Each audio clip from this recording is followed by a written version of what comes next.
Hello everyone, and welcome back to the channel. The World Cup is supposed to be the most universal event on Earth. For 1 month, the world is supposed to gather in one place.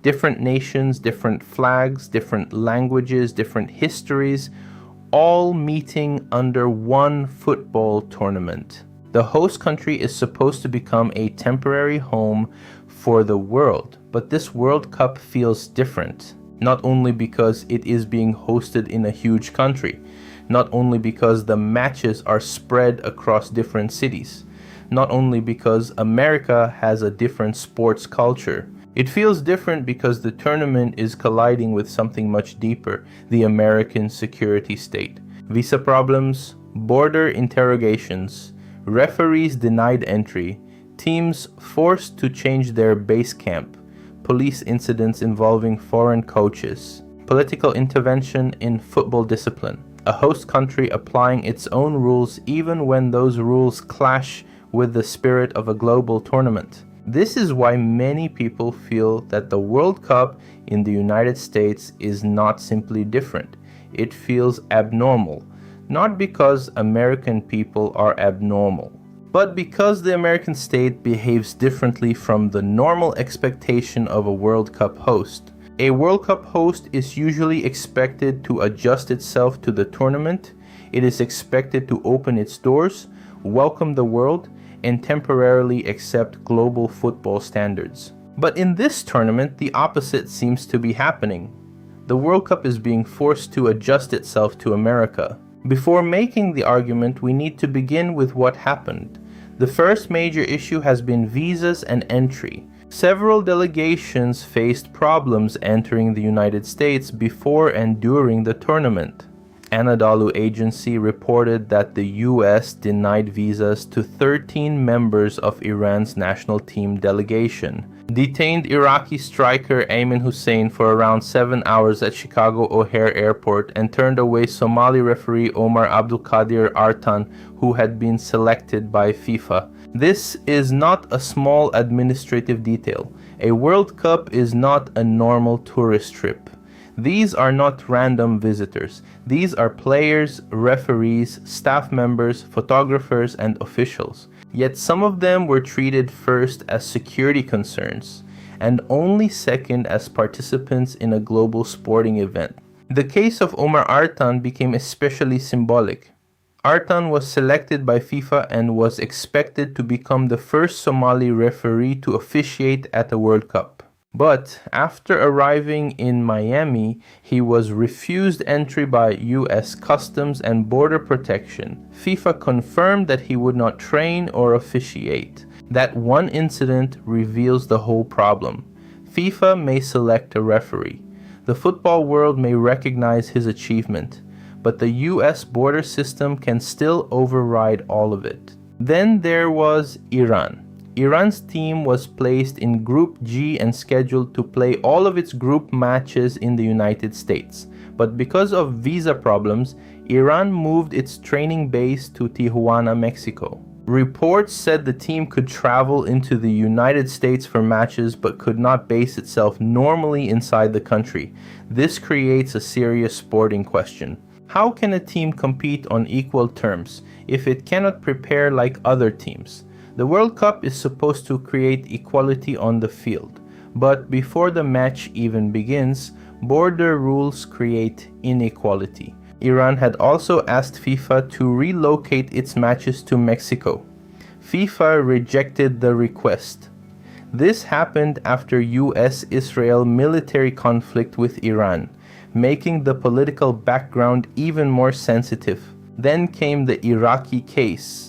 Iraqi striker Ayman Hussein was reportedly questioned for around 7 hours at Chicago Airport. Iraq's official team photographer was also denied entry. Again, this is not normal tournament hospitality. When a country qualifies, the basic expectation is that its players and essential staff can enter the host country with dignity and predictability. Then came the Egypt incident in Dallas. Before Egypt's knockout match, a video surfaced showing a confrontation between a Dallas police officer and members of Egypt's coaching staff at the team hotel. Fox 4 reported a shoving match appeared to break out. Dallas police later said the matter was resolved, but a Dallas council member called the video deeply troubling. Even if the matter was later settled, the image mattered.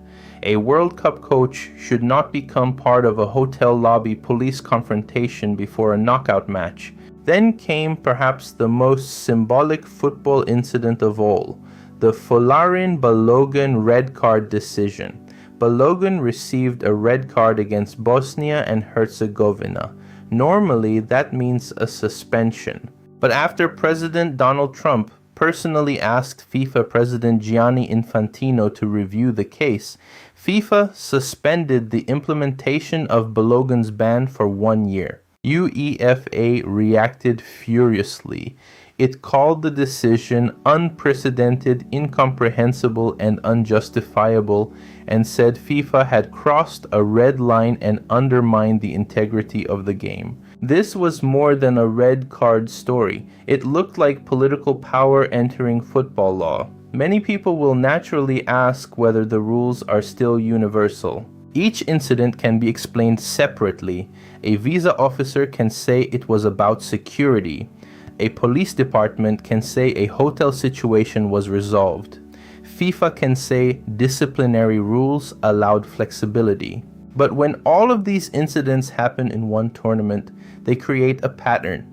The United States is not acting like a country temporarily hosting the world. It is acting like a superpower, allowing the world to enter only under American conditions. That is what makes this World Cup different. A normal World Cup host tries to create a special tournament environment. It knows the event is larger than domestic politics. It understands the host has to become more open and flexible. But the United States has brought the World Cup inside its existing systems. Instead of the host adjusting to international norms, international football is being forced to adjust to American norms. Previous World Cup hosts were not perfect. Brazil had problems, Russia had problems, Qatar had problems, every World Cup has controversies. But previous hosts generally understood one thing. For the tournament to work, the host country has to create special access. Russia used FAN-EDs and Qatar used the Haya card. The Guardian contrasted these systems with 2026. Arguing that FIFA had previously managed to work around costly immigration barriers, but not in the United States. Qatar's own government described the Haya card as granting visitors access. Russia even extended visa-free entry.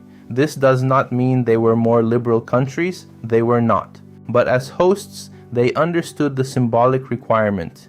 They created a special tournament doorway.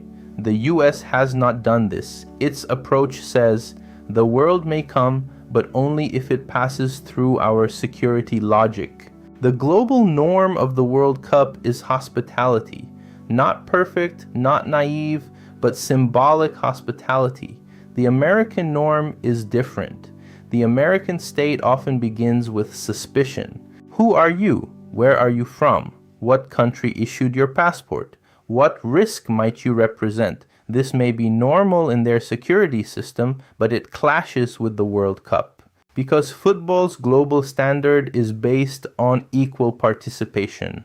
A referee from Somalia, a player from Iraq, a team from Iran, a coach from Egypt, and a player from the US are all supposed to enter the same universe. The US system does not see them that way. It sees nationality, security categories, sanctions, travel bans, and political relationships. The host refuses to subordinate its national habits to global norms. FIFA also deserves blame. FIFA knew that hosting in the United States would bring immigration and political complications. They knew the risks. FIFA's own expectations called for a visa-free environment, but those expectations also left room for the host country's security standards. That loophole is everything. It means FIFA can talk about openness, but the host government can still say security. FIFA can invite the world, but US agencies decide who enters. FIFA has limited ability to challenge the US. This is where the double standard becomes visible. When Russia invaded Ukraine, FIFA suspended all Russian teams. But there is no neutral rule that applies equally to every powerful country. A weaker country can be isolated. A superpower can be accommodated. The US hosting the World Cup exposes that global institutions operate inside a world of unequal power. When I say the United States is abnormal in this context, I do not mean American people are abnormal. I mean the American state behaves abnormally as a World Cup host. A normal host temporarily softens its borders for the tournament. The US hardens the tournament around its borders. A normal host treats visitors as guests. The US treats them as people to be screened. A normal host accepts that the World Cup belongs to the world. The US behaves as if the World Cup is happening inside an American security zone.